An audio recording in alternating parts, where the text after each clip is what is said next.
Okay. All righty. We are live. Okay.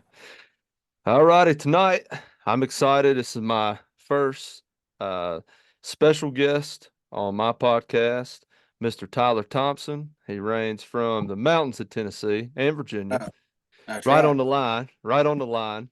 But he's a competitive coon hunter, has been for many years. He's a big time turkey hunter, which is how our paths have crossed. And he's a well-known avid outdoorsman. So we'll give it up for him. We're excited to have you, man. Appreciate you. Thanks, buddy. Yeah, man. So tell me, I know you've been coon hunting for a long time, and we can deviate from coon hunting. I know you said the other day you got your mind on the turkeys right now. Oh yeah, oh yeah. Uh, Turkey hunting's probably one of my biggest passions. But as far as coon hunting, I grew up in a dog hunting family. Um, but recently now I've gave up coon hunting due to work and school. Kind of keep my priorities straight, and I didn't want chasing hounds and uh and hunting dreams kind of get in the way of things. So I kind of had to set the coon hunting to the side and had to put better things in front of me. Oh yeah. Oh yeah. Yeah, that's a tough deal, man. That's something, that's a hard reality, I think, for a lot of us, is because and I don't think a lot of people don't really talk about it, um, in the hunting world, is when you start having kids, it does put a drain on the outdoor dreams for Uh, sure. And yeah, it's not a, and I know that's probably not the right wording for that, but that is kind of the way it is, though, right? I mean, it is. and yeah, and it's not that you don't love your kids or you think anything less of them, but it's like your priorities just change, and you Yeah, kind of, it's like me, man. I mean, I love the night hunt, but for me, the only time I get with them kids is to, is at night, because I right. work all day. Um, so I sacrifice a little bit there. But in the grand scheme of things, kids mean more than anything I could kill. So, Yeah, or absolutely, catch. Yeah. absolutely, man. My kids have changed my life. I would always, growing up, I would never thought, me sitting here at 29 years old, that hey, I'm gonna have kids one day, and all of your hunting dreams is gonna come to a stop. I was like, you're crazy. You're Yeah. kidding. But Oh, man, this yeah. changes your world, and I wouldn't have it any other way. Yeah. Yeah. I, And you're, I feel like a lot of times if you put your family and God first, yeah, your other dreams will come in path whenever God's ready for them to be in your path. 100%. And your kids are at the age, where they can walk with you and go hunting Yeah, and absolutely. yeah. Yeah, my daughter Taylor, she's 16. She'll go with. I, it seems like she's just kind of too cool to hang out with me now. Um, then my middle son Weston, he's 12. He likes going some, but he can't. It's like he just don't really take the interest in it like my little 4-year-old boy Isley does. Man, it don't matter where I go. He's got to put his boots on and go with me. And I feel like hopefully whenever he gets just a little bit bigger, me and him can really have that good father son bonding time out in the woods. Yeah. Yeah. Yeah, that's a special thing that I just started learning this year. I took my daughter squirrel hunting, I think 3 weekends out of the four, there, in September. And man, we didn't kill nothing. Well, I mean, I take it back. We did. We killed a few opening morning, but for the most part, we looked at rocks and she tried to eat walnuts. So, and hickory nuts, So, Yeah, that's when you and find out if she's got a nut allergy or not, real fast. yeah, yeah, it was pretty eye-opening to me, man, because it's like, I went in with the expectation that we're not going to hear or see anything. I just kind of accepted that, and I Right. think that made a world of difference. Um, I mean, you see guys and they kind of force kids to like something that they like, out of love. I mean, they just want them to enjoy it, but Right. um, I don't know. I think that expectation I think it's a key part of it, getting a kid included. Yeah, and that's really anything in life. I mean, if you know, whether it be sports or hunting or whatever that you as a parent have a passion for, don't push your passion on your children unless that's something they're really interested in, because it's just going to make them miserable at the end, and they're not going to enjoy it. Hmm. Oh, 100%. I've been with people before, some guys. Uh Not that much, but I have been with people before, and and I've done it on when I used to guide a whole lot with the youth, and I would sit there and I just be like, "Come on, man, like that kid, the kid's 9. I mean, Right. he's not gonna be able to walk a grown man. It's like No. you just I don't know. But to me, man, is we talked about this the other day for a little bit, but taking those kids for me is like stepping back in time just a little bit, and you kind of Yeah. relearn how awesome that gift is that we've been given is to walk through the woods and see the colors and hear the sounds and smell the smells, and to go with my daughter and just to watch her kind of observe and take in the world, man. I mean, it was like, I mean, it really was like humbling. You kind of Yeah. you understand it. It is, and really, in all reality, to them, it is like a whole nother world to them. It is As far as we've grew up doing that throughout the years. So after a period of time, I mean, don't get. I mean, I love the outdoors, but sometimes we take the little things for granted that kids just absolutely thrive off of, and you sit back and think, like, man, like sometimes like. I forget about the little things like that the kids enjoy doing. So absolutely. that's one of the reasons why I love taking kids hunting as well. And there's nothing, and it seems like it's just a little more special when it's your own as well. Yeah. Yep. And yeah, that's 100% true. And I know that you have probably experienced this, being in the competitive side of the outdoor industry, going and coon hunting like you did, different states and chasing them as hard as you can. Um, I've definitely experienced it myself, and you kind of lose sight of why you're there a little bit. Yeah, yeah, You are there for the kill, you're there for the money. I found this out in bass fishing, getting into tournaments, and you kind of lose that innocent kid feeling, yeah, that it doesn't matter what I'm doing as long as I'm yeah, outdoors. yeah. After a And it while, All right, guys, one of my big time sponsors of the show, pimpmypublic.com/org, is doing an Alaskan giveaway for turkey hunts this year. The first two winners is going to go on an all inclusive bush plane ride. They'll actually put you on a cruise ship and you'll be right up there. You'll port in Nome, Alaska, and then from there you'll go and hunt the entire state of Alaska for the wild turkey. It's all inclusive for the first two winners at pimpmypublic.com/org, which has been a phenomenal sponsor of my podcast and a big supporter. So I'm very thankful for them. Um, their background is, if you want to go out of state, I get asked every year, hey, Derek, where are you going to go this year? And I go, I don't know. Let me open up pimpmypublic.com/org. And then I flip it open and I go, which one of the 54 states do I want to go hunt this year? So I'll scroll through and I go, oh, hey, look at that. There's Maine. And then I'll select Maine. I go to it and I'll find Farmer John or Miss Jan Jackson, whoever, and it's hundreds of farmers, thousands of farmers with millions of acres just for you. And all you have to do is go to the app, download it, put it on your phone, your Pixel, your flip phone, your brick phone, your Nokia, whatever it is. Get on there, interact with the farmers and the landowners, get out there, go hunting, take a youth, take whoever, and enjoy the great outdoors. But this year, if you're lucky, you can win one of the two spots to go to Alaska and hunt turkeys. I hope this works out for you, and good luck to you. Well, you're All right. live. All right, we had some technical difficulties. I think we're good now, um but yeah, I was talking to this guy and he was like, "Man, he was like, don't you use all them electronics and stuff for fishing and hunting and stuff?" I said, "Yeah."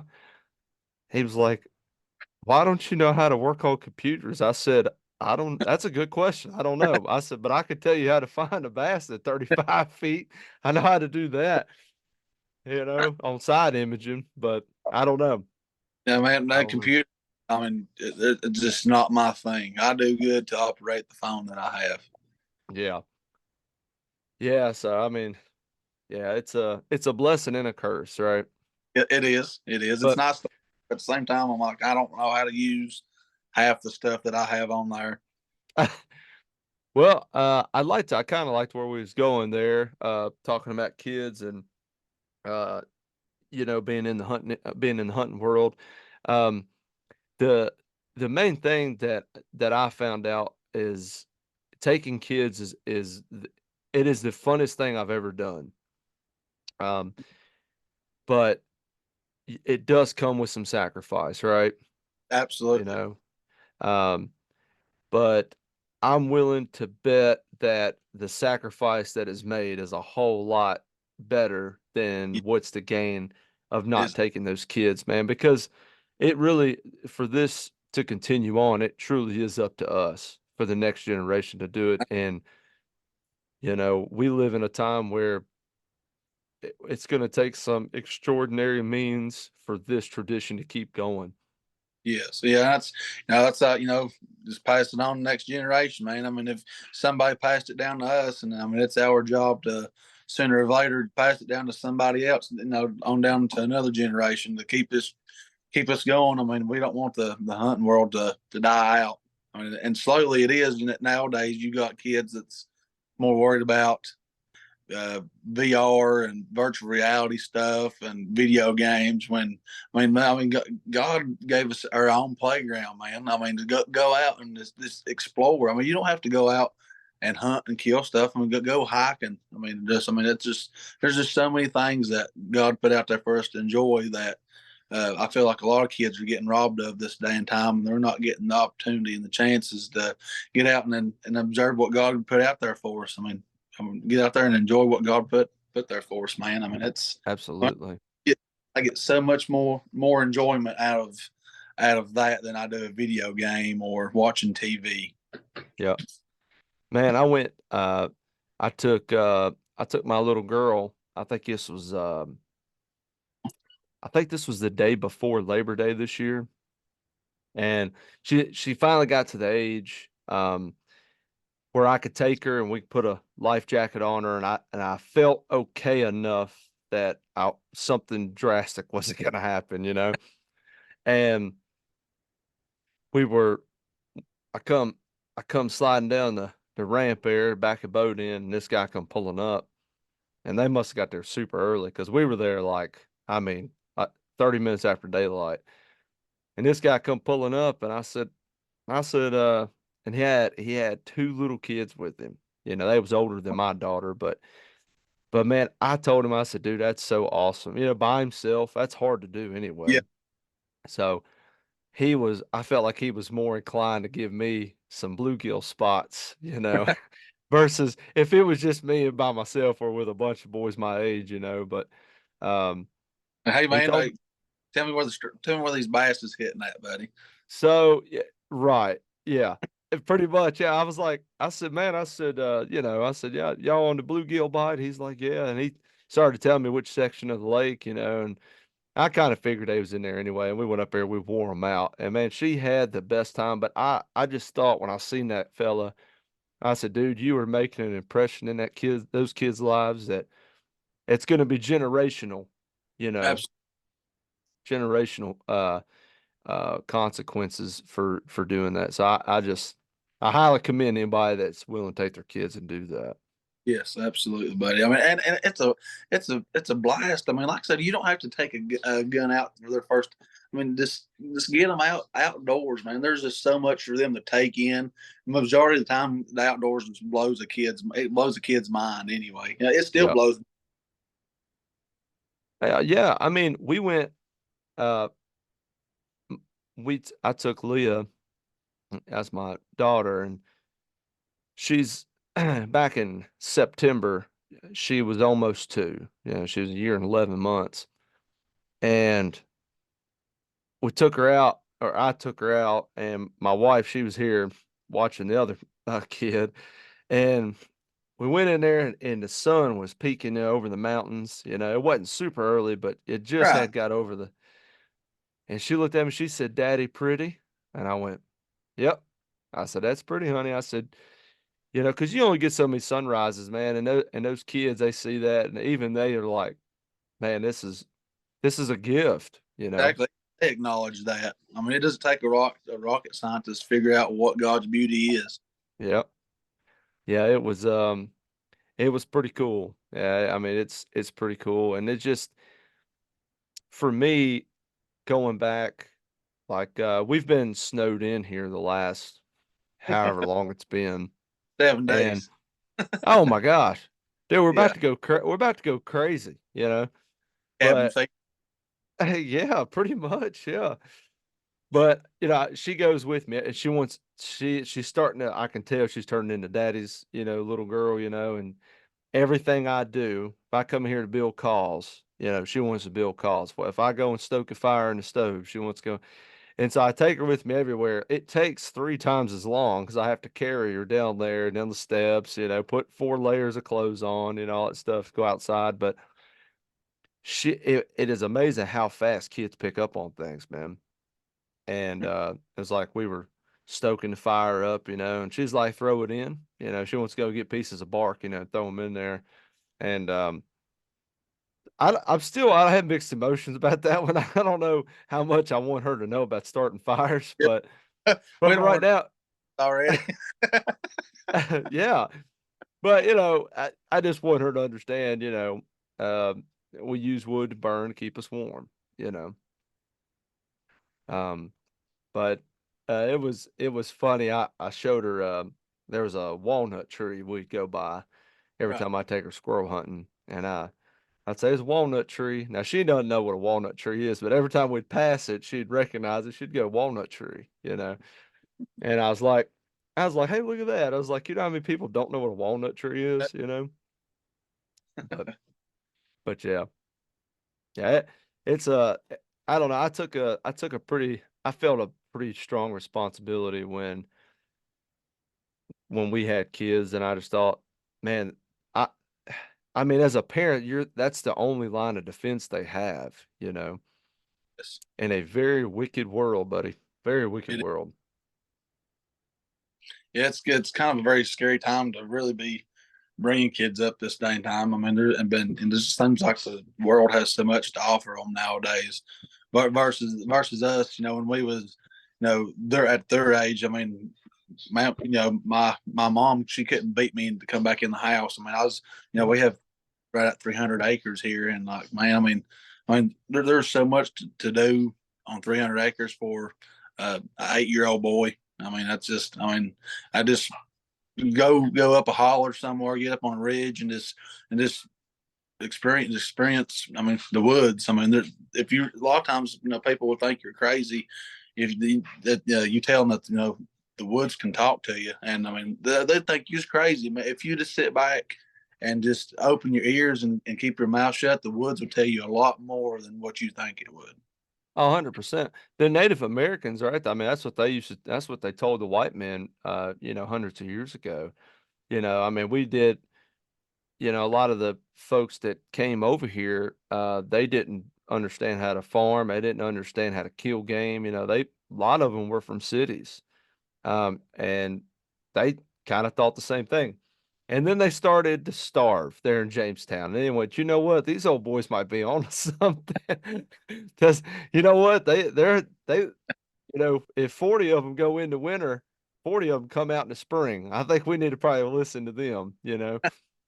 But um, but yeah, I mean, yeah, it truly is. It's a blessing to just be out there and just to be able to be by yourself and explore instead of. And I think that's something that I've noticed with the youth over the last, I don't know, let's just say 10 to 15 years.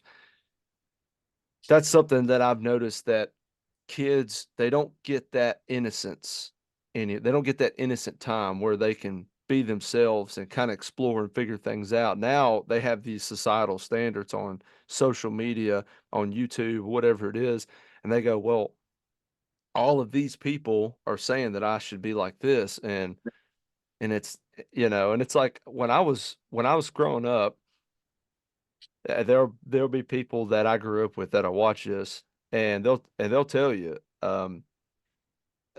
I didn't know a single turkey hunter when I was growing up, in my age. Now I knew some, some older cats that did Right. it, but man, you know how many turkeys I did not kill for so many years? Probably it's hard telling. It's a whole, and listen, it's generations of turkeys that I saved. I'm telling you right now, I was the greatest conservationist in the turkey woods just because, I didn't, I wasn't killing them. But man, what I learned, as cliche as it sounds, about myself, about understanding how wildlife works, Yes. and the appreciation to actually get to kill one, to be in that, just even in that scenario, it was a blessing, man. And I mean, I struck out so many times, um, but still to this day, that I look back and I tell my wife all the time, every time I snap a trigger on one, man, there's a little 10-year-old boy inside of me that's just jumping for joy because he's like, man, because I mean, I have my tail whipped so much, it's like I'm still not even with them. I'm still not. If I kill 100 more, I'm still not even I with them. don't think we never will be. I And don't think so. that's the thing too. A lot of times, like, you know, it's to me, it's just not just about the kill. It's No. about it to me. It's just about all the puzzle pieces in between to that time of taking an animal, and at that time, all them puzzle pieces, and my perspective of my hunting lifetime, my career, whatever you want to call it, I I've always learned something. I always learned something from that animal. No, I mean, I've hunted for.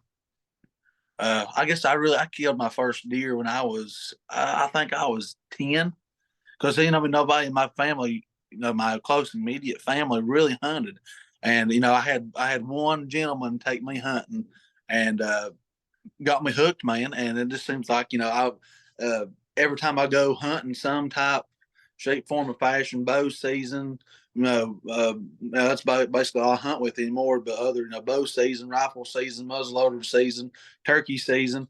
To me, every time you go out and you put your camouflage on, and pack, take your weapon of choice with you out to go hunting, I feel like you're building some type of building block in the outdoors. You're always you're always learning something Yep. all the time. And Yep. a lot of times if you just sit back and just watch how the animal that you're hunting is how it's moving, where it's eating, its travel corridors of things. I mean, you learn so much without killing one. But just obviously, as bloodthirsty killers that we are here in the South, we like to kill stuff. So, but that killing that objective animal is just a little extra piece of the pie, I should say. Yeah, for sure. Yeah. I mean, that the big debate comes up every year, and woodsmanship versus calling skill. Which one kills more I turkeys? And woodsmanship day. yeah, I mean, yeah, and which I love calling, building calls, making calls, but I just go ahead and tell you, I mean, being in the woods and understanding a turkey. I know a guy. This is a true story. I know a guy. This guy couldn't. if he didn't even have a mouth call, a box call, and nothing, he could still limit out every single year. He is just that good at understanding. I've watched him do it. I know he's good. I don't I know how mean, they do. he do what? I don't know how they do that. They You just all an experience there. Man, I couldn't do that. yeah, and there are a handful. I know a handful of guys that are like that. They're just that good. Now I'm not like that. No. I would struggle, but um, but being with him and hunting with him, man, I have learned so much. Just one of the things that, and I need to do an episode on this, but one of the things that he taught me that I thought was such a strong pillar in my knowledge now is watching a turkey and its demeanor, its behavior, its body language, Yeah. and you can look at that and it will tell you everything you need to know. And he would tell me stuff like that, and I would see what he was saying, but then I really started paying attention. And you got to have several trial and errors. Um, and I called him one day. He's a buddy of mine, lives out of state. And I called him one day and I said, buddy, I whacked one today. I said, man, I said that dude he done exactly what you had told me before, because I had watched him play with a turkey like this before in another state. And that bird did the exact same. He had that same body language. You could just tell he wasn't he was a little bit, he'd been fooled with, is what it was. Um, but just understanding that and seeing it, for yourself, that to me, I thought, yeah, man, if you got woodsmanship, dude, you can kill him anywhere. And that's why I say woodsmanship. And that goes back to like what we was just talking about just a minute ago. Woodsmanship. It's not all about per se the kill. It's about the if you just watch the animal, that animal it's telling you something, regardless of if it can speak or not. Just certain times of years, they have certain type of feeding patterns, or deer, turkey, whatever. It's just like you said, it's just watch the language of the deer, how they move. Lots like bachelor groups. Everybody knows, if you're hunting whitetail deer, what bachelor groups are. It's just, Yep. just the certain little niches and things throughout the year. Those deer, in some sense, are talking to us in some sense, some Yes. form or fashion. And I think trail cameras really put an exclamation point on that, Yeah, because when I first started running cameras, and this has been 10 years ago, or 10 or so years ago, but when I first started running cameras, I would have these bucks on camera they're, going into July, August, September, and they're regular, right? And you're looking at them and you're like, oh, buddy, I said it's over. And then all of a sudden they just like that, and oh, and they disperse. yeah, And bow season comes in, you start seeing different deer. They're going through that transition, and then rut comes in. Who knows? But it was always funny to me. There would always be one or two bucks every year that would return, and I'd right. see them there in January, February, March, whenever, till they lose their horns. But and I to me that put a new wrinkle in my brain, and I said those deer are switching up for what. And still to this day, I don't know if it's of a food source or a pressure deal, but those deer are switching up for a reason. Yeah, And for some reason, those other deer are moving from where they're coming to be here. And I've never quite put my finger on it, but I know everyone has experienced that to a right. certain extent. See it here every year, and the only thing I can think of that the reason they do it is I think they extend out their rut range. That's the only thing I would. That's the only thing I could possibly think of. It is crazy. It just blows my mind all the good bucks that I see come right at early bow season. They just kind of slowly start just vanishing away, and all of a Yep. sudden, it'll be November the 15th, and you see two bucks that you've never seen before in your whole entire life. I'm like, man, like, Yeah. where did they come from? Yep. But Yeah. that's what I think it's I think they expand their range whenever it comes time for the rut action. Yeah. Yeah, no, that's a really good take on that. And it's so funny, man, because when you start, and of course it's different, for us, it's late November, different parts, it's, late October, early November, you know, the rut comes in different times, but man, when you could just feel it, man, after you've done it for so, you can just feel that air and you're just like, oh, Yes. it's right, man. It's right, and you just go in. I remember when I was a kid, I remember just I didn't understand the rut. I didn't know, I didn't understand like the actual why deer were doing what they're doing. I knew they were mating, but I didn't understand how crazy they would get, during that time. But I would go and sit in the woods with a shotgun with double aught buck and just sit there during rifle season. And man, they were just running around doing crazy things. And I'm like, what in the world are they doing? But I mean, I would see so many deer, and I was like, this is the craziest thing. And I just sit in the woods, Yeah. And not the just sit in thing. the tree. What'd you kill your first deer with? 20 gauge. 20 gauge. I killed mine with a 16 gauge with the slug. Oh, really? Yeah, it's crazy. Yeah, nowadays you wouldn't see a kid dare touch a 16 or 12 gauge and put a slug in it. I mean, my arm was sore for 2 days after that. Oh, But yeah. I didn't feel a thing, man. I mean, it was just the most just amazing experience. I mean, like you said, man, you always have somewhere deep inside of us grown men hunting. We still have that 10-year-old child in us whenever we're hunting.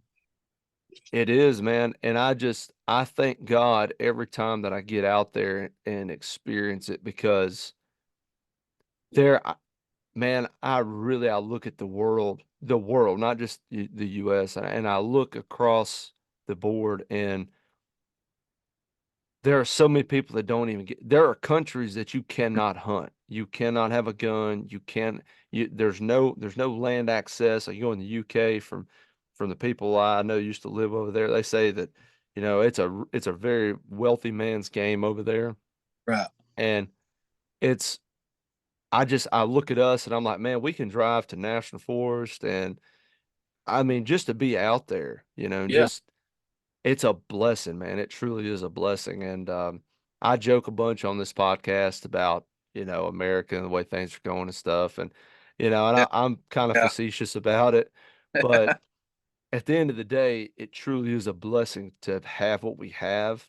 And it does really irritate me when I see people that are trying to take away that because they don't understand it. It's not that they hate it. I think people, and I know I'm going to a dark corner here. I didn't mean to go there, but I That's right, don't but think I'll pull you out. I don't think people understand how good it is. No, And the yeah, reason that, yeah, man, and I get the privilege every year talking to guys that want to. They'll ask me, say, "Hey, I'd like to go with you somewhere. It don't have to be across, we don't have to go across Mississippi or nothing. If we hunt just right here in one of the border states." right. And I would say, well, yeah, I just think there's a misunderstanding. I think, There really is. I've taken a lot of new people hunting, turkey hunting, deer hunting. I've taken them in shotguns with them, people that has never held a firearm in their life. There has never been a single person that I have taken that has said, I never want to do that again. Not a Exactly. single time. Now, they may not like certain aspects of deer hunting, like getting cold or turkey hunting, a lot of walking, but they never said, I don't think I could ever do that again. They always tell me, I am so tired. That was so fun. That's what they always tell me. It's awesome. You know, and again, I mean, that's just introducing somebody else into the outdoors that sooner or later will, if they have the right mindset of things and want to continue to do things, they'll introduce that to somebody else. I mean, Yeah, that's why, that the old saying is take someone hunting. You never, a lot of times hunting's changed people's lives, man. I mean, there's 100%. there's more as like I said, like I was telling you earlier, there's more aspects to killing. I mean, but killing's a bonus, but there's just so much more out there that the outdoors can offer if people will just at least try it. Just try it. 1000%, dude. Yeah, and it's yeah, I mean, I it's so funny because I hear a lot of different. I got to be very careful how I word this. There are because I'm a part of some of these organizations, so I got to be careful. But Uh, there are a lot of people that say hunting numbers are down. And for anyone that says that, I say go to Mississippi on opening day of turkey hunting. Opening day of turkey season. There's more hunters than trees down there. So I don't know. I don't know who got those numbers. I don't know. But somehow every year there's a big convention in Nashville, and I cannot say that name of that, but there's a convention, and somehow every year the attendance number goes up every single year. We keep saying the hunt numbers are going down, and I cannot fathom where we're getting that. Now, on the flip side of that, okay, I forgot to mention this certain ordeal that we're talking about. Yeah, it was completely booked. I couldn't find anything anywhere. well, the hunt numbers are down, and that's what you have to understand. And well, and here's the thing, right? Here's the thing. So if there's that many people getting into it, because I personally believe that there is a huge wave going across our country. And I think there's a spiritual awakening happening right now. And I think that I believe our generation is now starting to dominate the workforce. And there was a time a couple years ago, there was this massive thing that went across the world. And I thought it changed a lot of things. I can't speak on that either because yeah, I can. It was the pandemic. I want to get canceled. I'll just go ahead and say it. I want to get canceled. Okay. So there was a because everybody gets canceled, gets bigger afterwards. So let's get canceled. So, but after that pandemic, I believe that a lot of people said, hey, you know what? There's more to life than what we're doing. And they started kind of venturing out into, they started homesteading's become a huge thing. Hunting and fishing has become a huge thing. There was more turkeys killed during the pandemic than that's been killed in like 40 years. It was some crazy number I'd seen Crazy. because there was so many people off of work hunting. Wish I could be off work hunting right now.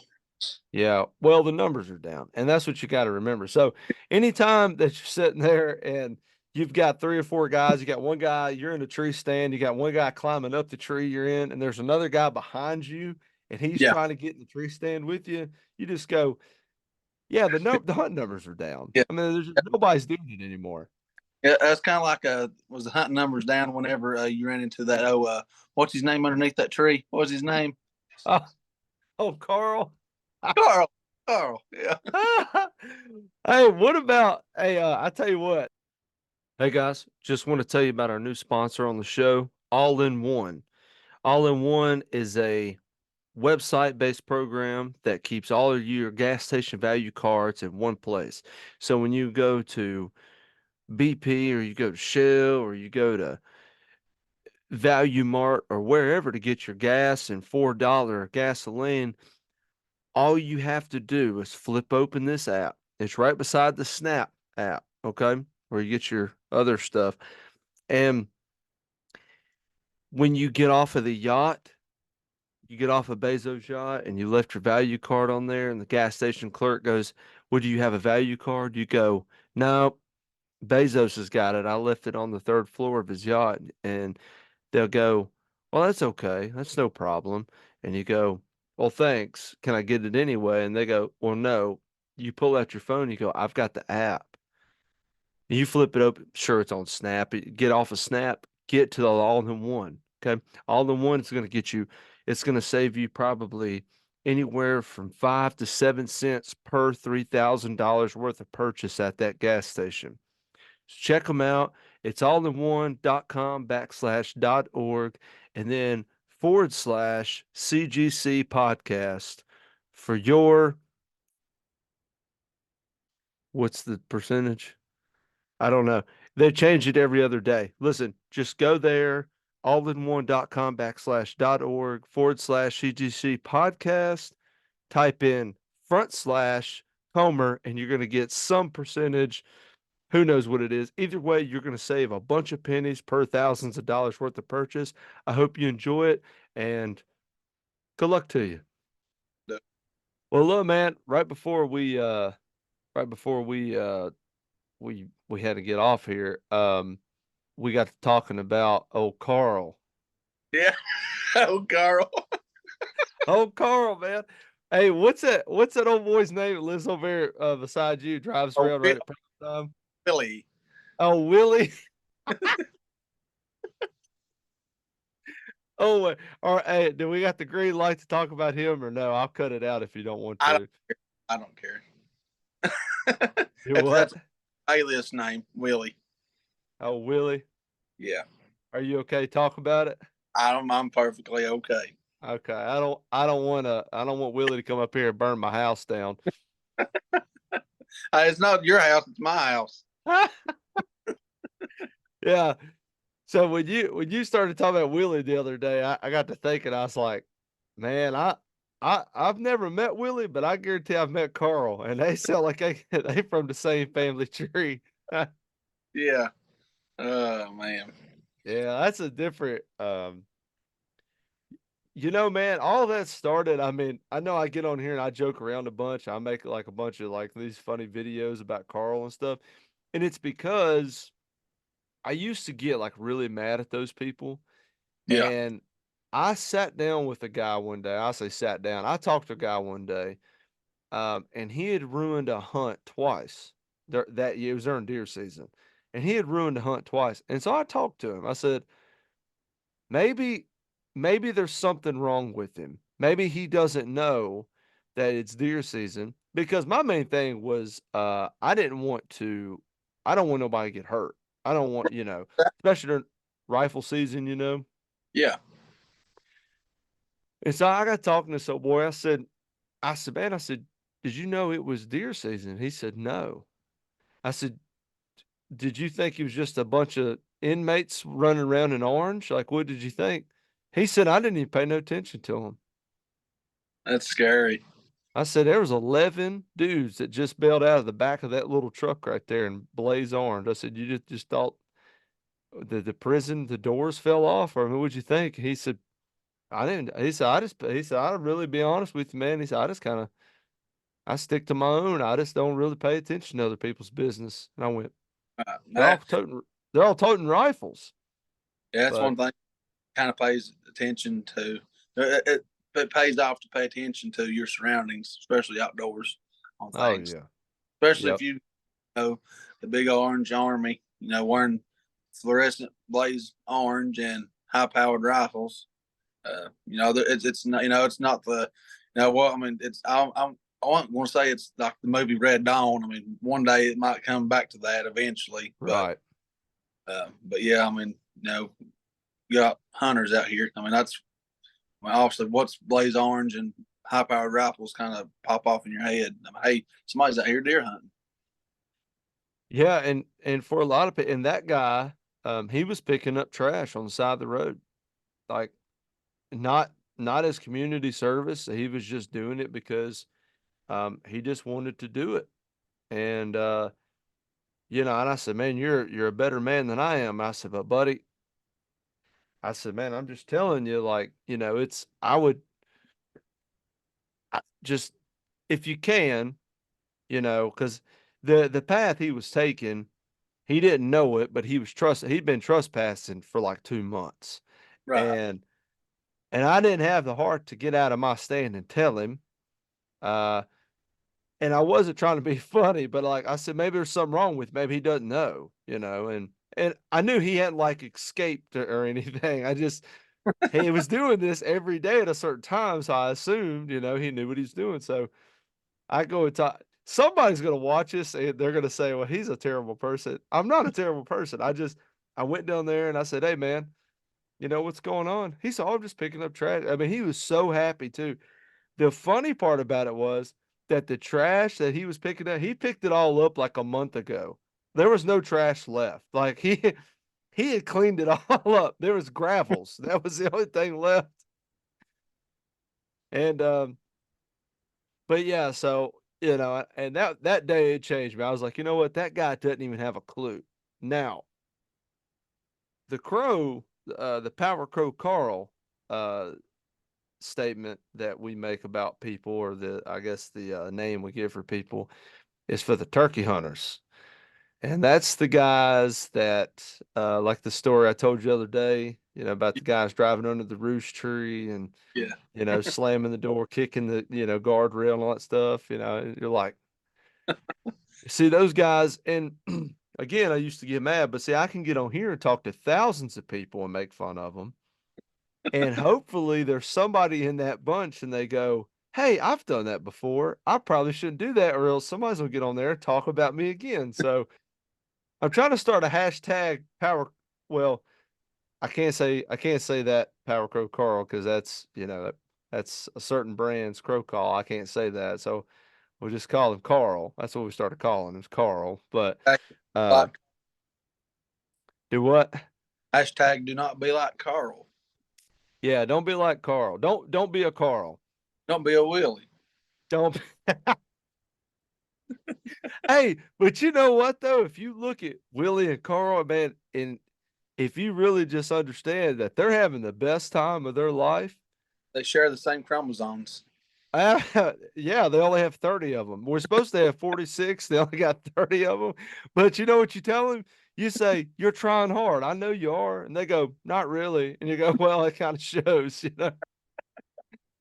Yeah, Uh, I've had some wild experiences with people, man. I had a guy one day. This was when I was younger, and I was we used to make tomato steak blinds, like with tomato steaks and then with like a camo mesh, yeah. Walmart used to sell that it's not burlap, it's just a real fine mesh, but it's lightweight. So we used to make blinds out of it, and they just were enough to like cover you from like mid arm up, like while you're Right. sitting down. And they're just a pain in the tail. I got one sitting over here right now. I ain't used that thing in 20 years. But anyway, I was sitting there one day and I had out my little foam decoy, and I was like, I don't know, 13, 14 years old. And I'm sitting there and uh, here come a guy walking through the woods. And I'm like looking at him and I'm like, what is he doing? And he's Elmer Fudding it, and he's coming up through there. Well, he gets within shotgun range. I start getting nervous. I was like, man, this guy is like, or I was thinking, I said, he sees something I can't see, so I'm like sitting there, like about to, shoot one on the flush because I don't know. And he comes up there, he trips over my blind, the little tomato steak blind. He Yeah. trips over me and falls into me while I'm sitting on the ground. He gets up and he says, hey, what's up, man? And I said, what? And I'm shell shocked, right? I'm like, what are you doing? He's like, well, I seen, he said, I thought that was a real turkey. And I said, you just fell into a blind though. And he was like, yeah. And now I would have had a field day with this guy. But back then I was so scared. I said, this guy's going to shoot me because he's Yeah. drunk or something. I didn't know. I said, he's Dude. impaired, Yeah, dude. but Now I he would pick him apart right now. do what? I would definitely be picking him apart. Oh, Like, dude. And like, so like when I go in on these people, this is what I'm talking about. Like there are people, um, this is a harsh statement, but there are folks that do not need to be in the woods, and yeah, that is one of them because he didn't know that a foam decoy. This was a feather flex. This was again, I was 14 years old. This 20 years ago. It was a feather flex decoy, a foam decoy, and he looked at it and went, "That's a real turkey." Let me go walk through the open woods up to it. I mean, the turkey's 20 yards from me, if that. And I was like, holy cow. But no, and that's another thing about the issue of people need to be mindful of what they're hunting and their surroundings. There again, don't shoot at Don't shoot at noise. Be mindful of what you're pointing your weapon at before you do anything. I mean, just like I said, just be careful of your surroundings. I mean, it don't take. I mean, so what if I miss a deer by not being mindful of my area. I mean, if I have to let a deer go because it's going toward a highway, I'm not going to shoot toward no highway. I mean, that's just common sense. Common Yep. sense. And people common sense that has really really small pea brains don't need to be in the woods with a firearm of any source. Of any sort. Yep. 100%. And I read an article. I can't remember who published it, but this was I think the article was from the late 80s, maybe the 90s. It was a long time ago.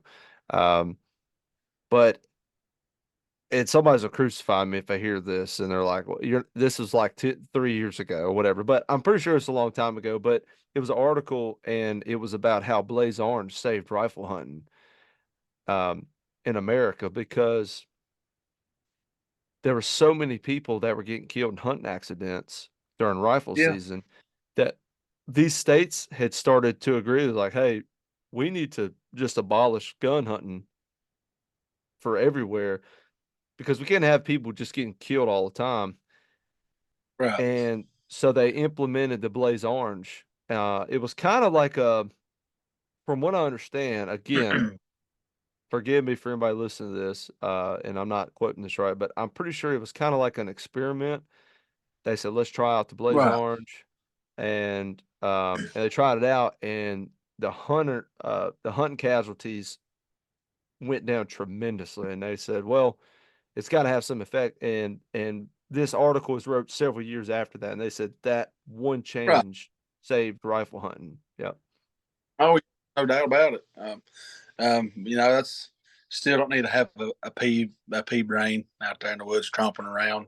but I could definitely see how Blaze Orange. I mean, I can definitely see that.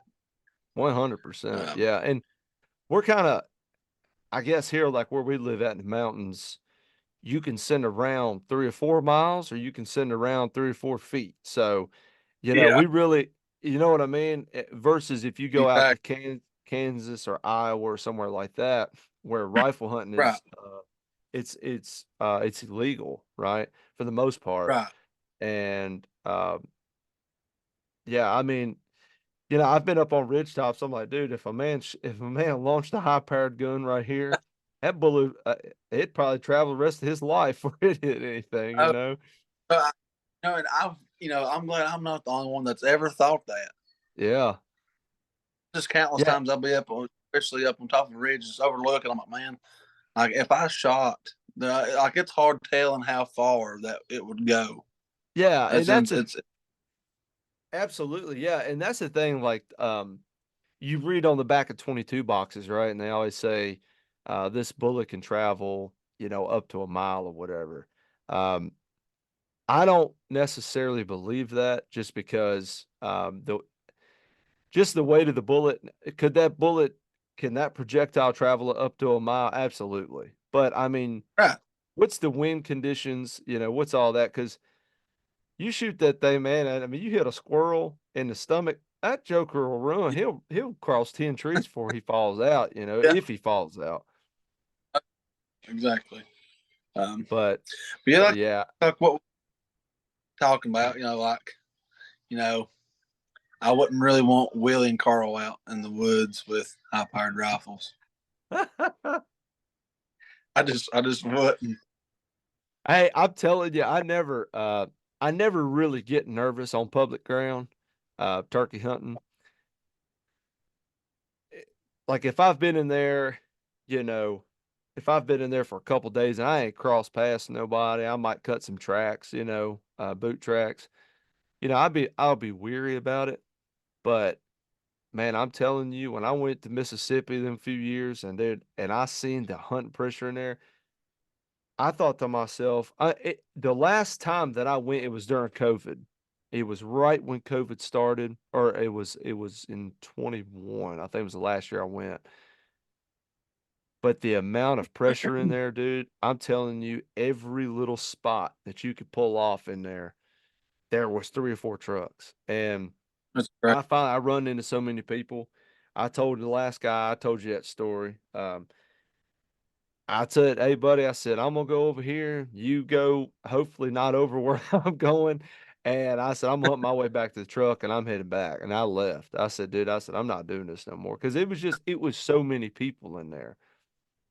But the numbers are down.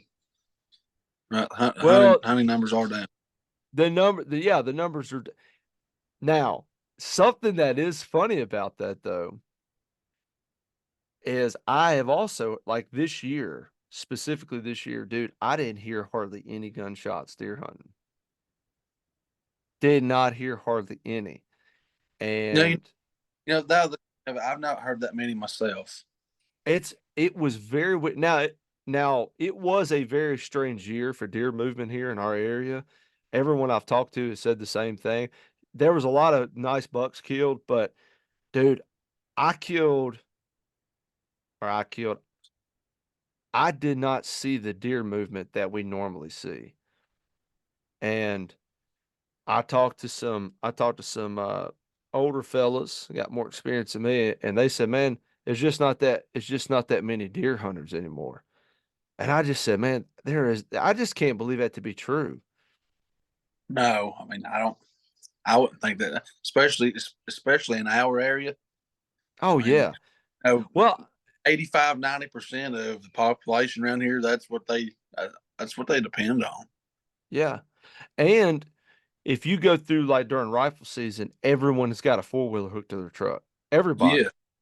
And they're riding around and like I'm just sitting there and I always think to myself, I'm like, I wonder how many rounds they launched this morning. Like how many Carls is actually riding around out here. But Probably just as um many. I I've run into some weird situations too on public ground during deer season. Uh we were bow hunting out of state and this guy he I met him going in. They hunted one side of the mountain, I was on the other. And dude, like right before dark, I hear a pistol start going off. Pow, pow, pow, pow. And they're yelling, and it sounded like "Hey bear," like they were saying hey bear." And I mean, the guy emptied a magazine. I mean, he had to. I mean, as many times as he shot, and then he just went dead silent. And I was like, "Oh my God!" I said, "Did somebody just die?" Did Smokey get somebody? So I grab a stand, I run off the side of the mountain. I say run. I was hustling as fast as I could. I go down there and meet my buddy is with me. And I told him, I said, there's something going on up there on that mountain. He said, well, we ain't never gonna find out because we ain't going up there. And man, what if they're in trouble? He said, there ain't no cars down here. And I went, fair point. I said, let's roll. So I hope nobody died up there, but it was weird. It was like it was I don't know. Who knows? I know maybe they was just, trying to get a bear away from I don't know, but it was kind of weird. That's one thing too. I guess I've never, I could say in a sense that I've been spoiled most of my life when it comes to hunting. I mean, I've always had private ground that I've always hunted on here on my family farm for years. Um, but and that's just one thing that I've been wanting to try out this year, just for the sake of argument. Is like, hey, like I want to do some hanging hunts on some public ground. I just that there again, that goes back to the challenge. Like here at the house, I mean, I can still pattern deer here like clockwork every year, and then at the end of the day, they still vanish. So why not go out and put a little harder work on public ground and just try that? Because I've been watching a lot of videos of public hunting the past couple of years, dude, and I really want to try it, Yeah. whether it be turkey or deer hunting. Yeah, and I think that's why there is such a big surge is because I think a lot of people they don't have that private land access. And Right. I think that's some of it, but I think there's a big kind of like what you said. I think there's a big there's this glam factor to it that, YouTube, the algorithm somehow pushes out. But there's so many videos that are coming out now about people public land hunting and they're killing big deer, and they're traveling around. So it's got kind of a little bit of, kind of a romantic feel to it. It's kind of like, man, that's kind of cool. I'd like to try it. Um, but I think there was some factors in there that allowed that to happen. I think COVID Yeah. did that. I think it forced people to say, "Hey, I want to try different hobbies." Um, Right. Combined with the exposure of the internet, with kind of like you said, with the videos from YouTube, Yeah. Facebook, things of that sort. Um, and then also, I think there's limited uh, private access anymore. We just got more people, right? There's only so much land, so I think that has definitely drove the public land numbers up. So Hey, maybe hunt numbers are down. I don't, I don't know, but I don't I know. know I know this. I know this. There has been very few pieces of public ground I've been on and not heard a shot or a crow call on. You can take that sound bite to the bank, son. That right there ought to go viral because I promise you, no matter where you go, you're gonna hear a crow call or a shot somewhere. Yeah, somewhere. Yeah, it's that's I just can't say that. I can't really experience that just for spec. I just feel like I've been spoiled. I mean, it's being spoiled, but being blessed at the same time that I have the privilege to do what I want to out here on my land as far as preparation of things or how I hunt them. Versus if you was hunting public. I mean, you have to be. You definitely have to be very skeptical of how you hunt. On my end of the part, if somebody else is on my place and I don't know about them, we won't have a good come to Jesus. You know, Well, so I, I will say this. I made a post about this on Face Sheet back during bow season. yeah, Um, there are more Carls on private land than there are on public land. sure. Do what? Oh, I'm sure. Yeah, I mean, you take Willie for instance, right? Yeah. And I've got my feelings about it, why I think it's that way. But I've had more run-ins with people. Like I was turkey hunting. This was several years ago, and this bird pulled up on a ridge on me, and he's acting silly. Well, I dropped down on him, and I said, "Well, I know where I need to be at." So I dropped down on him. I started swinging. Well, when I pushed low on that ridge, I run into two guys in Oh my shorts. God. Yeah, in shorts. It wasn't warm enough for shorts, but they had shorts and hoodies on. Two older fellas. And I'll be honest, when I ran into them, I thought, "Oh crap, yeah, I'd have run into a pot grow." That's what I thought. But when I got down there, the guy looks at me. He makes eye contact with me. Me running full speed at him with a shotgun because I didn't see him until I got right on top of him because it was kind of thick in there. Carl number one sits down on a log. Okay. He looks at me. He recognizes, hey, there's a guy running at me with a shotgun. Let me sit down on this log. And pulls out a cigarette, starts smoking. And I went, whoa, I threw the brakes on. And the other guy has got his back to me. He turns around like really slow. And maybe they were smoking dope. I don't know. But he turns around and dude, he has a whole potato sack of mushrooms. And I Uh, said, yeah, woodfish. I looked at him and I yeah. said, daggone, son. I said, man, y'all done sacked them up. And he said, yeah. Now, the turkey that I'm chasing is 250 yards and he's gobbling every breath. Okay. And I'm trying to be polite to these fellas because I don't know. I don't know what's going on here, but I don't want to make them mad. So I said, yeah. I said, y'all heard any turkeys? And when I said that, the turkey is gobbling behind me. And they said, we ain't heard a turkey down here in years. And I went, really? They said, yeah, turkey's still gobbling behind me every breath he can. And I went, that's interesting. And he said, yeah. I better get back to chasing them if I'm going to find them. And he said, all right. And I pulled straight back up the mountain. And dude, they went back to picking mushrooms. I went up there, didn't kill that turkey, but I went back, a couple hours later after fooling with him. Went down there, dude, and I picked me a whole.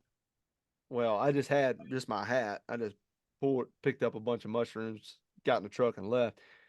Yeah. But it was so funny to me because every year you see on these forums, people are like, well, I'm not hearing, I haven't heard turkeys in years, in these places, and they're hunted out. There's too much pressure. There's not enough turkey numbers. And then I'm sitting there with Karl and Karl Jr., and they can't hear a turkey at 250 yards screaming. And then we're like quarter foliage, maybe half foliage on the trees. And I'm just like, dude, I'm like, Yeah. a deaf person would have felt that one. That's, But yeah. So since we was talking about turkey hunting, uh, uh, have you introduced any calls that you've been making to people? say that again, you cut out. Since we're talking about some turkey hunting, have you introduced any of your diaphragm calls to public? Like people in the woods? Yeah, well, yeah, your new calls that you've been making, you've been introducing to Oh, people.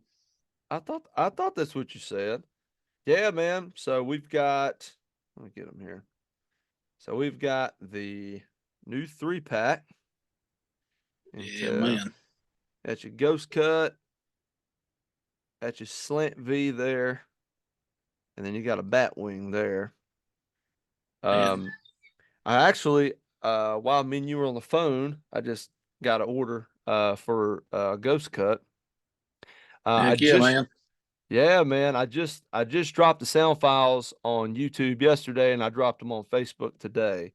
Um, the reason I did that is because some people they're not going to click the link and go listen, so I just did it on Facebook. It's on a reel. I did the same on Instagram. So as soon as you pull it up, you click on it, it's playing for you. You ain't got to go searching Awesome. for it.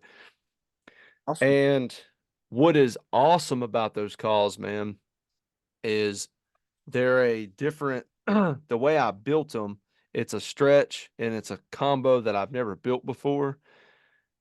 But and you like, listen to it and you say, it's a little bit different, they all sound a little bit different, but the way they run for the user, that's what's the most awesome part, Yeah, man. air guys, minimum air. I mean, Minimum. that's just crazy. I was going to show these guys. I've got I Oh, got you got a whole 3-pack. three myself, man. Go 001. That's what the sound of this call is what made me fall in love with these calls. And he was like, "Well, you like 001? Maybe if you like 001, you're really gonna like 005." So I was like, "Well, and he was like, "Well, for bang for your buck, they're what was it, $10 a piece?" $10, yep. For a 3-pack for 25, that's a good deal. So that's when you made me the 002, the V cut, and man, I freaking love them, man. I mean, I've been playing with them every day. My wife's ready to kill me already, but man, I mean, as far as well built call, you can't beat them, man. I mean, that's I'm no sales pitch, or no big name dude, whatever. But I mean, this is for the hunter right here. This is by hunter for hunters. So Yeah. any of you guys listening need to definitely give my buddy Derek Comer here at Comer Game Calls and get up with him on some calls, man, because these things are going to be tackling and burning the woods down in about 2 months. So Awesome. I am stoked, man. I am so Shoo. I can't wait, boy. Man. I mean, that's it's these calls they definitely have my blessing right here, man. Ah, They're awesome. They are awesome. man, And that's just thing. I mean, there's so minimum air. Like I mean, you just very. It's like you don't really even have to really try to blow hard in them. A lot of times, especially like we was talking about this part of the country, we're not flatlanders by any means. And by the time you're running the gun the bird, you gotta sit there and get your breath built back up and start calling. Like man, like I actually you know I'm just I'm just I'm just ecstatic with these. These are killer. But yeah, anybody that needs some fresh calls, hey, check out Comer's Game Calls, man. I appreciate that, man. Yeah, that 001, man. It's funny every year. It's my number one seller. Um, but like every year, it's funny because I have guys that call me and they're like, man, I don't even know what a ghost cut is. And I'm like, and I'll show them to them. They're like, oh yeah, I'll try it. They run it. They're like, dude, that's it. You know. And then I've got some guys. They're like, which ghost cuts do you have? Like I just sold some last night, and they go, which ghost cuts do you have? And I send them, 3 different types of ghost cuts, and it's so funny, man. Like dealing with people like like what you said. You go in, and you're like, I don't really know what you got. I don't know what I want. Just tell me. So I kind of, we walk through the whole deal. What do you like? And then there's other people, but the number one thing that I have strived for ever since I got into call building is to make the most versatile calls on the market. Right. I want to be able to, I want, I want you to be able to kiki run, whip and whine with it, fly downs, do everything because I cannot tell you how many times I have sat there and had to do all of those. I killed a bird. This past year. I killed a bird in New York. I threw the entire bag at that mug. I'm talking for with a diaphragm. I threw everything at him. And when you get down to really soft stuff, that's the stuff that really kills them. When you start getting inside that 100 yard, that kill distance there, when you start doing certain things, like muted yelps and things like that, that's where those calls really shine. Because like you said, it doesn't take a whole lot of air. Man, when you've been sitting there fooling with a turkey for 2 hours, your mouth gets tacky. You get, and Yeah. your calling just Dry. falls off. Yeah. Dry, yeah, man. And especially later in the year, when it gets hot. But yeah, I mean I appreciate that. I appreciate that play. I'm probably gonna take that and put that on my website or something there. Hey, it is what I want to say. I mean, it's like we've not really known each other all that long, but man, like, and I said that's another thing why I really enjoy hunting because hunting will just reunite and just make so many friends, man. Like it's just, Yeah. I mean, to me, it's all about the fellowship and making friends. I mean, it's memories, man. And I mean, I just can't wait to kill some birds with these things this year, man. I mean that it's just unreal. I mean it's unreal. Just the same as much. I guess it seems like there's more thought put into them than because you're out for more of on a personal level of things as well, not as well as just out to make a killing off somebody, make money. You're like I said, this call was definitely from a hunter for a hunter, I and like that. that's what man. That's what makes them. Yeah. Yeah, and I man, like I said last year when I really started I had no idea, man. But yeah, man, I appreciate the plug uh for the calls, man.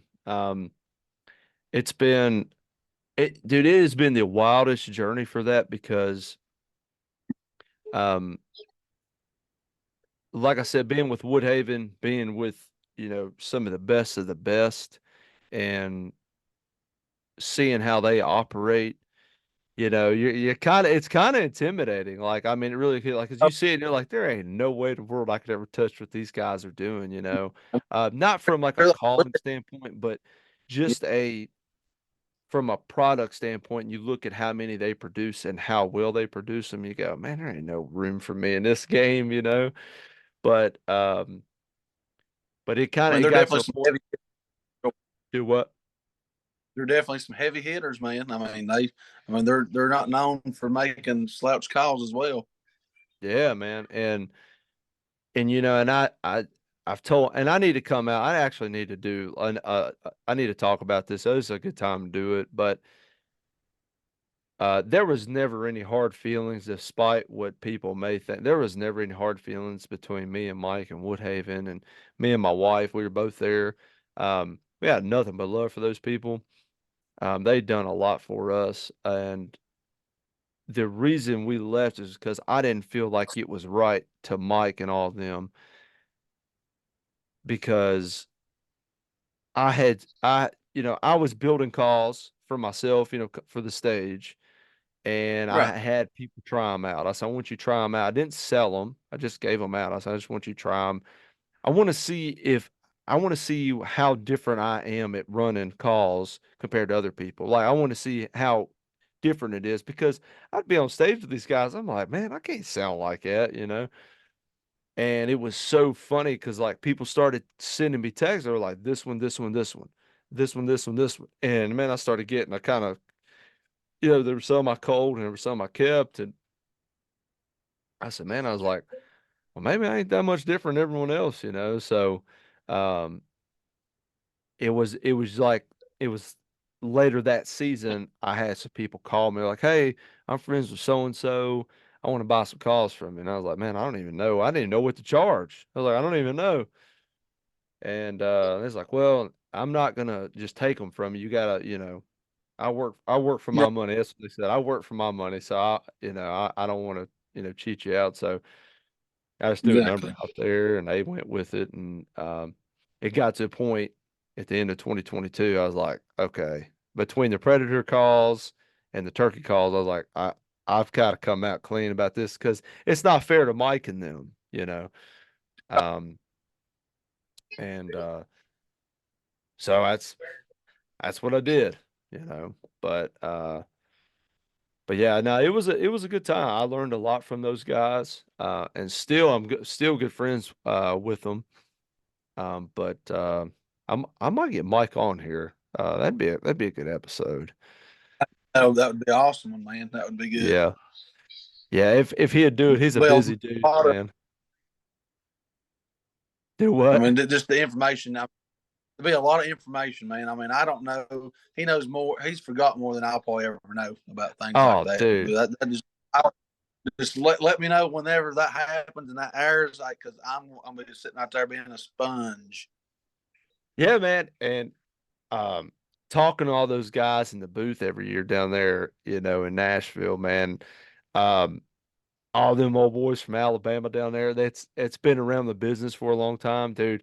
It was awesome talking to them. I mean, they're turkey killers through and through. I mean, they just, you could smell it on somebody. You're like, yeah, that cat's he's toted a lot of feet in his life. And it was it was awesome to be around that level of uh it was, I mean, greatness. I mean, them cats were great. I mean, and they will go down as some of the best turkey hunters that's ever lived, especially just to the industry itself.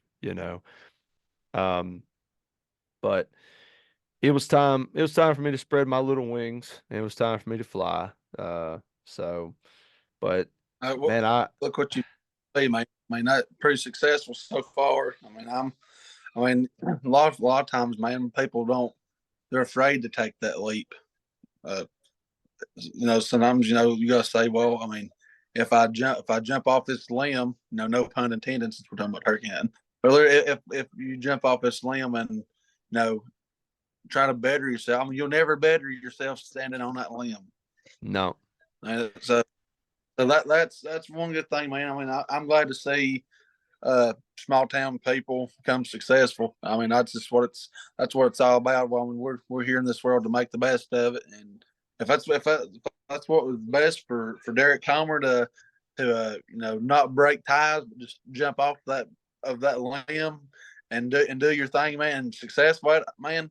Hey, that's awesome. I mean, that's a lot of times. A lot of people, a lot of hunters per se.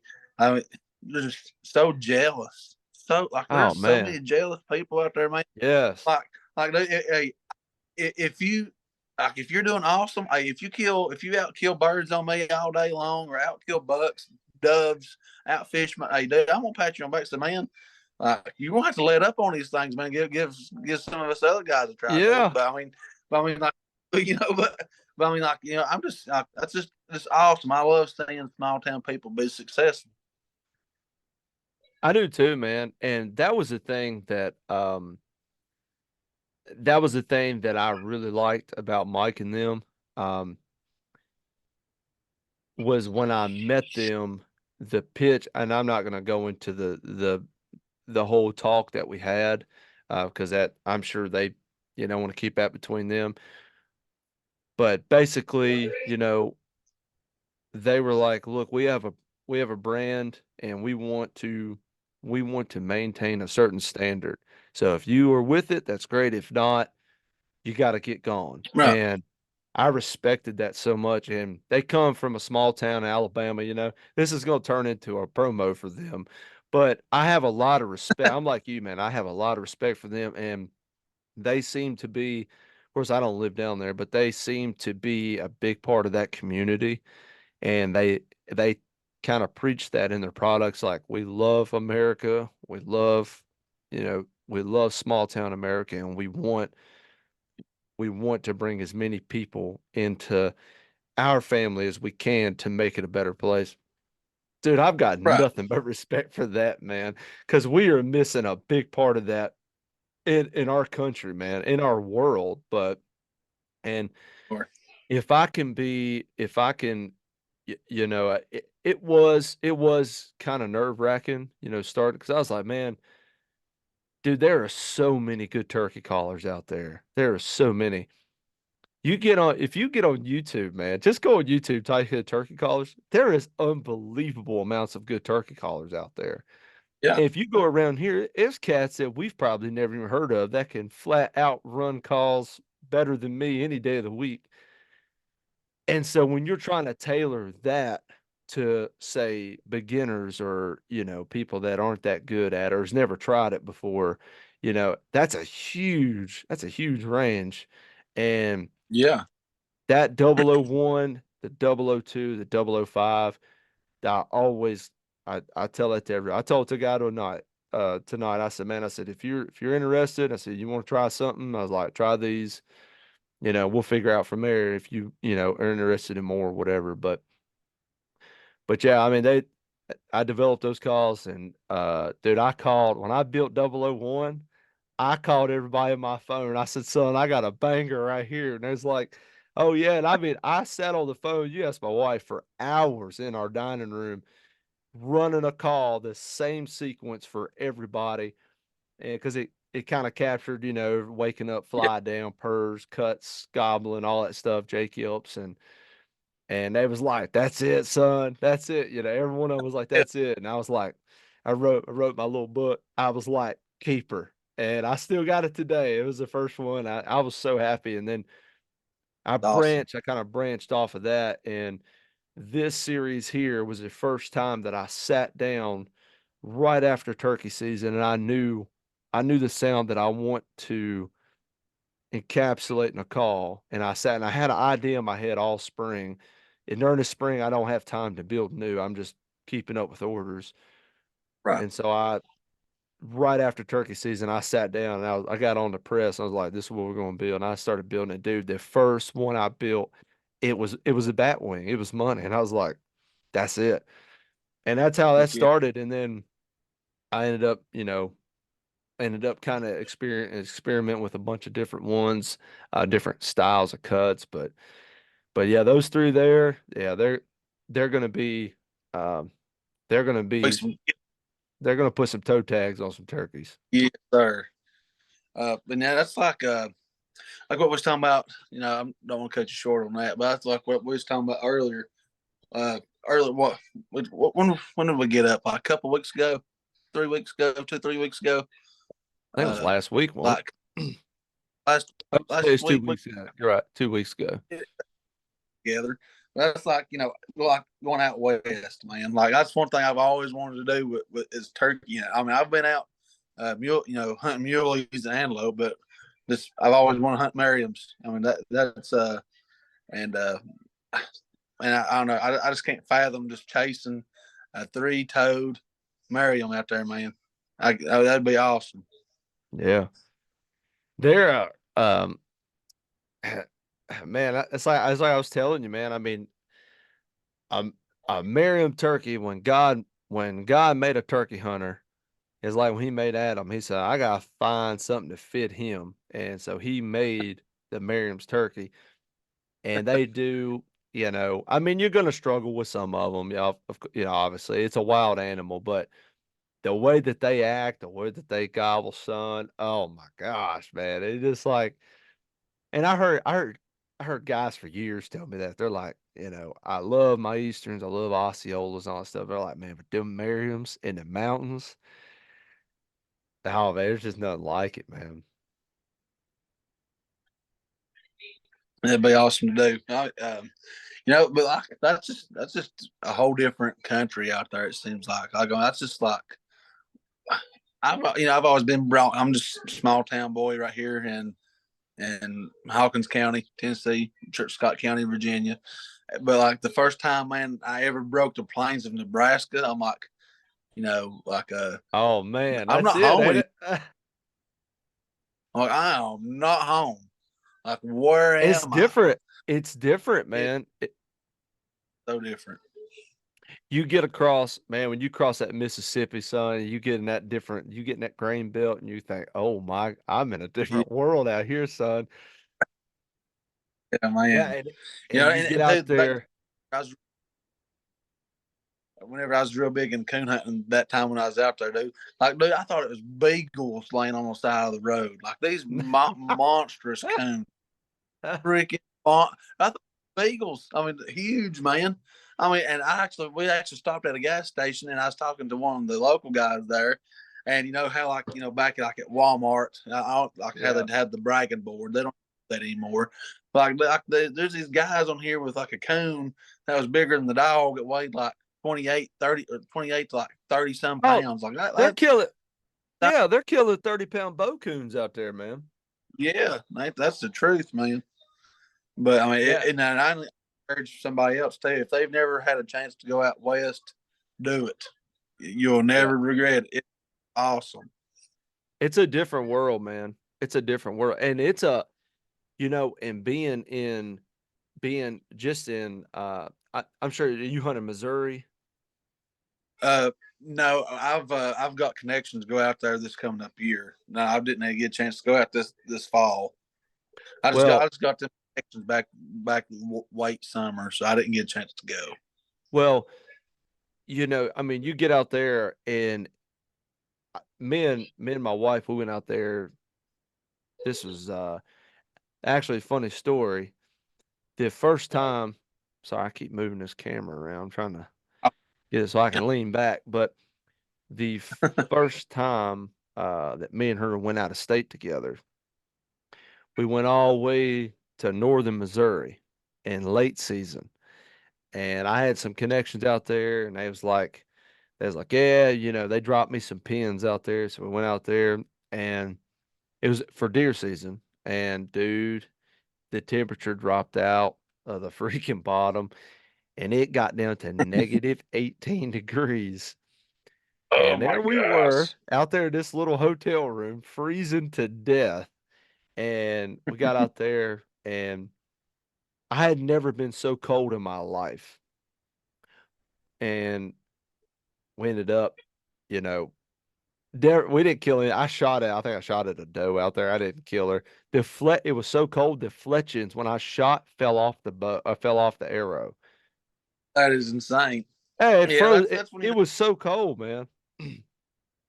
But Yeah, I mean we, that's just different cold whole atmosphere out there oh, it for is, man. sure. And we were hunting right on this river. I say river. It was more of a creek, but it was pretty wide though. But it wasn't very deep, I'm assuming. But we were sitting right against it, and we were split up. And anyway, I come out and got her, and man, her fingers were blue, and I was like, oh, dude, I was like, I was like, she's, her fingers are done, So He's I told her, tough I as said, nails, though. oh, dude, she was tough, man. So anyway, so the next evening, dude, it had snowed. It was so cold, man. I took her. I said, let's drive into Iowa. So we left Missouri, drove all the way into Iowa, dude. And them deer, they look like cows. I mean, they're giants out there. But Yeah. long story short, we come back. I woke up one morning. Um, this was, I don't know, a month or so later. But I remember I woke up and I said, I gotta marry that girl. I said she went with me all the way to middle of nowhere, Missouri. She didn't know if I was a serial killer or anything. And she went out there hunting with me in negative 18-degree temperature. I said, yeah, I gotta marry that. I said, that's a real one. I gotta marry her. And I did. I married her. But No, I yeah, mean, I mean, it same was time, so fun. her daddy is, though. I mean, hey, Clayton is a turkey killing machine, buddy.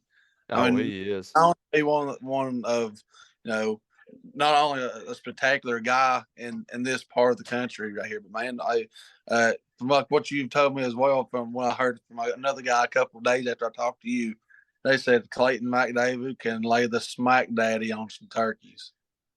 Dude, I'm so me and the funny part of you saying that, everyone told me, me and Kendra got married and everything. Everyone told us for years, they said, if you two ever get in the woods together, boy, it's gonna be a rough time to have three toes and a tail fan. Well, we never hunted together. We had never turkey hunted together. He had always take Kendra, like if I was out of town, and or he'd hunt, with by himself or whoever, and I would take Kendra.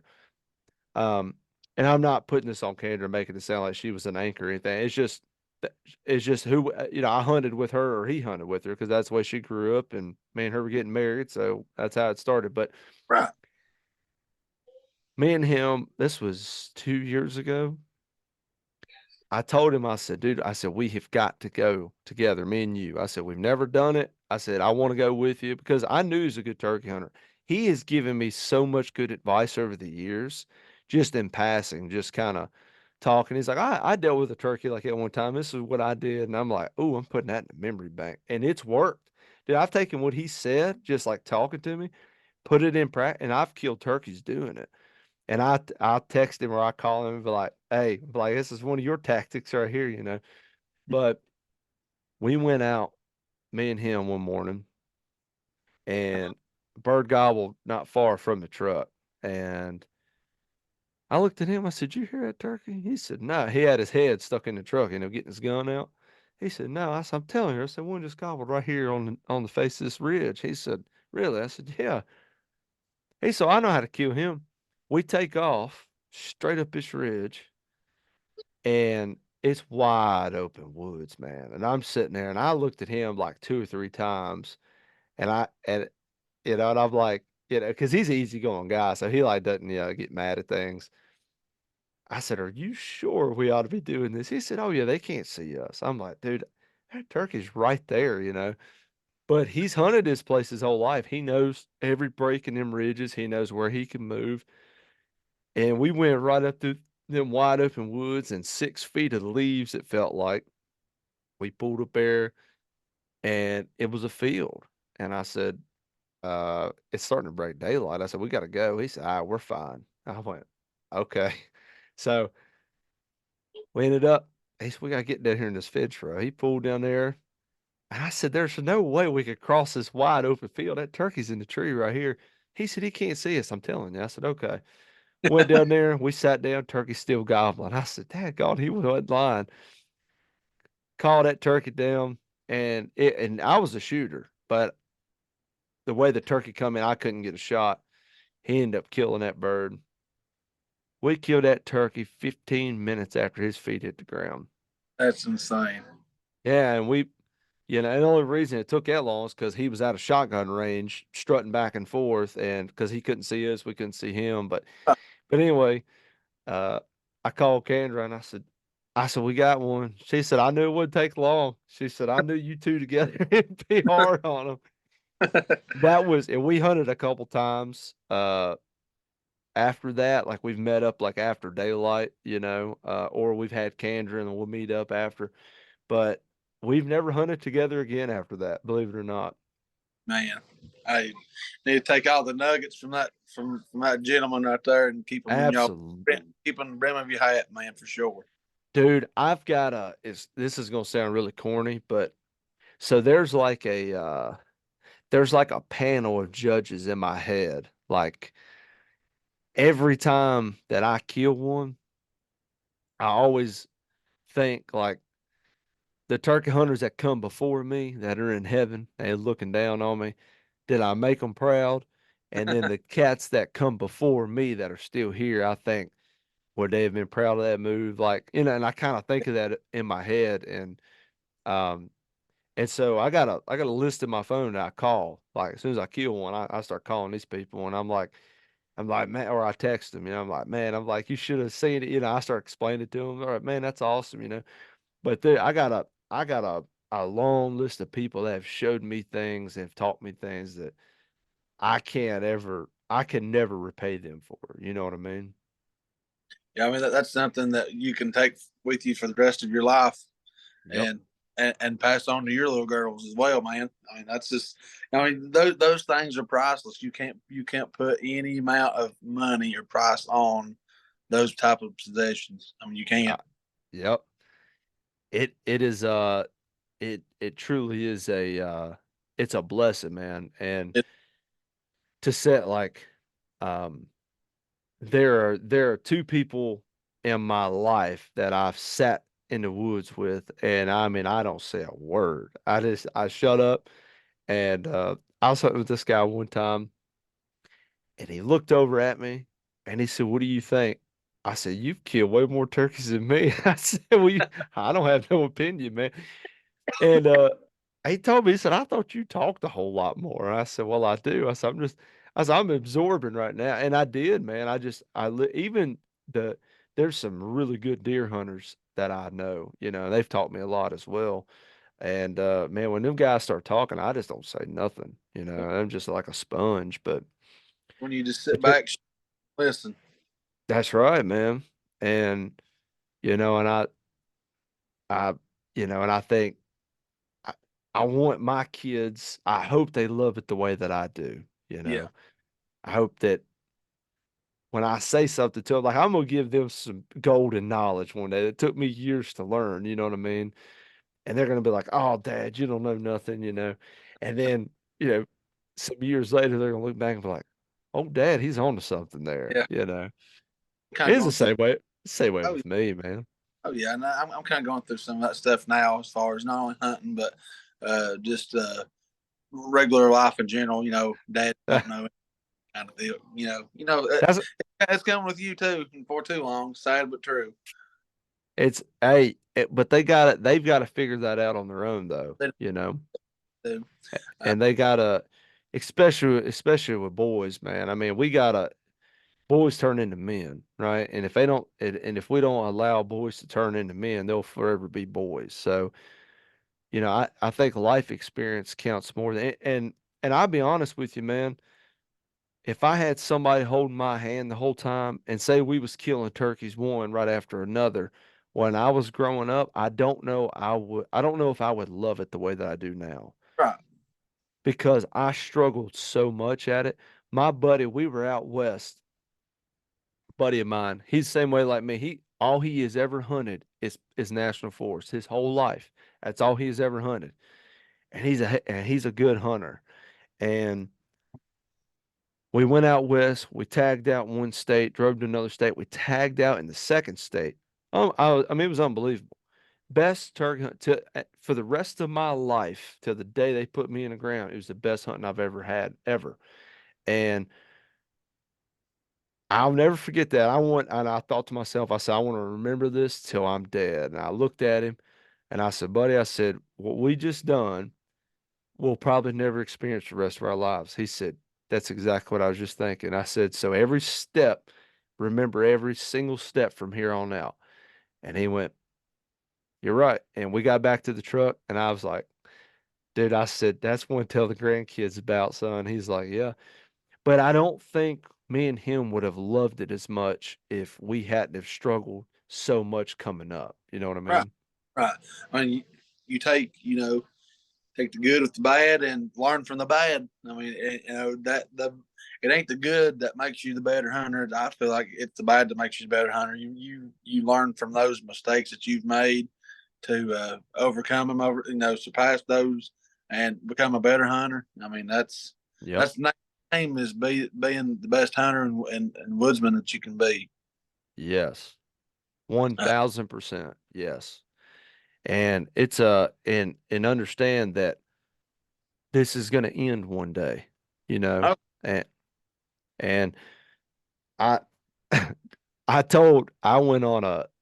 went on that 17-day turkey extravaganza last year across the whole US, you know, driving state to state. And I told my wife before I left, she said she'd stay at home, guard the babies. I said, you're the best, you know.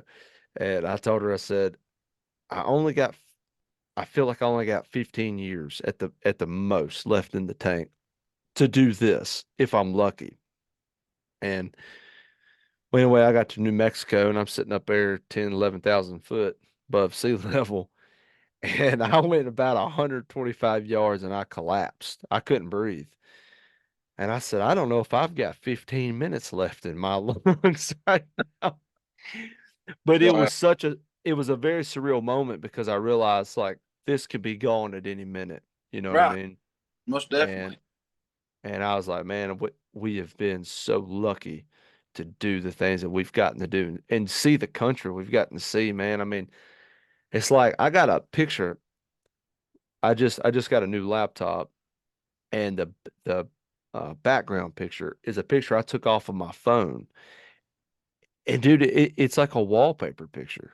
It's unreal. I showed Candace. I was like, yeah. She was like, oh, it looks good. And I said that's off my phone. She was like, are you serious? I said, yeah. I was like, dude. I said I witnessed that. I was like, you know, and it's just like, uh, yeah. I mean, you're not gonna get to experience that no other. I mean, you could hike it, you can do it, but to sit there and watch it at sunrise Yeah, and you know get whipped more than likely, but yeah. Just watch with life, man. That right there. yeah. That just sells the whole hunt. That just sells it all, man. Just watch everything from the sun starting to come up, from it being dead quiet, starting to hear a few birds start chirping and singing, and I might like, and then the sun coming on, dude. Priceless, Oh, priceless. that's it. Man, That's it, son. you can't Yeah, and beat it. you look at that and you're like, man, if if there was just I think about some of the most heinous acts that has happened. I think to myself, man, if that old boy could have just seen that sunrise and that turkey gobbling, he probably would have changed his mind, Yeah, you know. Maybe he would have, maybe he wouldn't, but I know for me,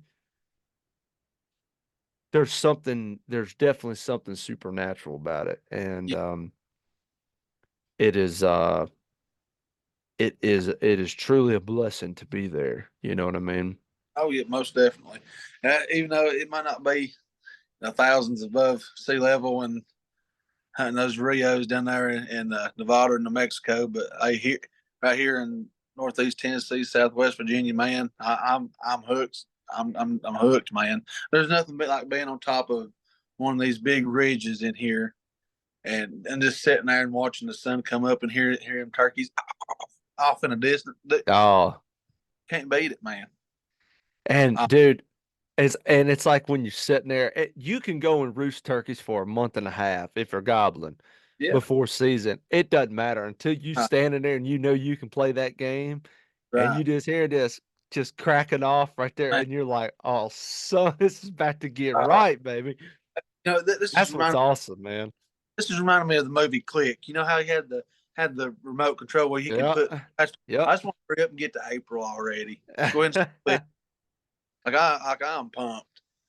I am too, man, and I'm just I'm